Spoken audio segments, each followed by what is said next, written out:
వాళ్ళకి నచ్చు, వాళ్ళ టేస్ట్లు వేరు. అందుకే సొలొమోన్ చాలా స్పష్టంగా చెప్తున్నాడు, జాగ్రత్త, ప్రతి దానికి సమయం కలదు, ప్రతి దానికి సమయం కాదు, సమయం పోతే మళ్ళీ సమయము రాదు.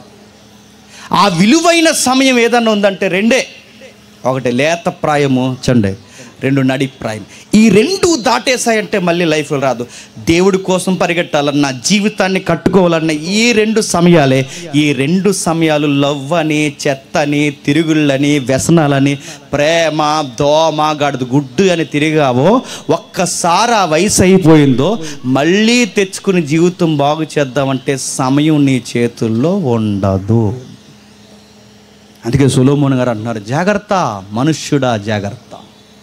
జీవితం దశల వారీగా, తఫాల వారీగా, దశల వారీగా చూస్తుండగా గతించిపోతుంది, చూస్తుండగా గతించిపోతుంది. నువ్వు వెటకారం అనుకుంటున్నావేమో, నువ్వు సరదా అనుకుంటున్నావేమో, ఈ రంగులు, హంగులు, పొంగులు ఇవన్నీ లైఫ్ లాంగ్ ఉంటాయి అనుకుంటున్నావేమో. ఎంత అందగాడైనా, ఎంత అందగత్తైనా ఒక్కరోజు నడిప్రాయం దాటిందో మిగిలేది దుఃఖము, ఆయాసమే తప్ప ఇంకేం మిగలదు. ఆ రోజు నువ్వు సాధించింది ఎనిదిరిగి చూసుకుంటే నీ జ్ఞాపకం వచ్చే ఏమొస్తాయి అనుకుంటున్నావు? పార్కులు గుర్తొస్తాయి అనుకుంటున్నావా? తిరుగులు గుర్తొస్తాయి అనుకుంటున్నావా? ఎగ్గొట్టిన చదువులు గుర్తొస్తాయి అనుకుంటున్నావా? నువ్వు చేసిన మంచి చెడులే వయసు అయిపోయిన తర్వాత మంచం మీద నీకు గుర్తొస్తాయి. ఆ రోజు అదే గుర్తొస్తుంది. ఆ రోజు బిక్కు బిక్కుమని ఒక దశలోకి వెళ్ళిపోతావు, బిక్కు బిక్కుమని ఒక దశలోకి వెళ్తావు. ఆ దశ ఏంటో తెలుసా?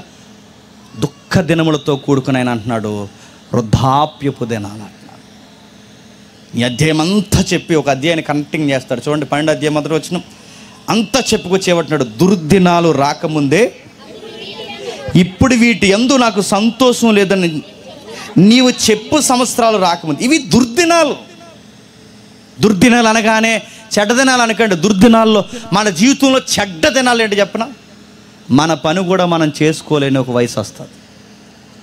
వృద్ధాప్యం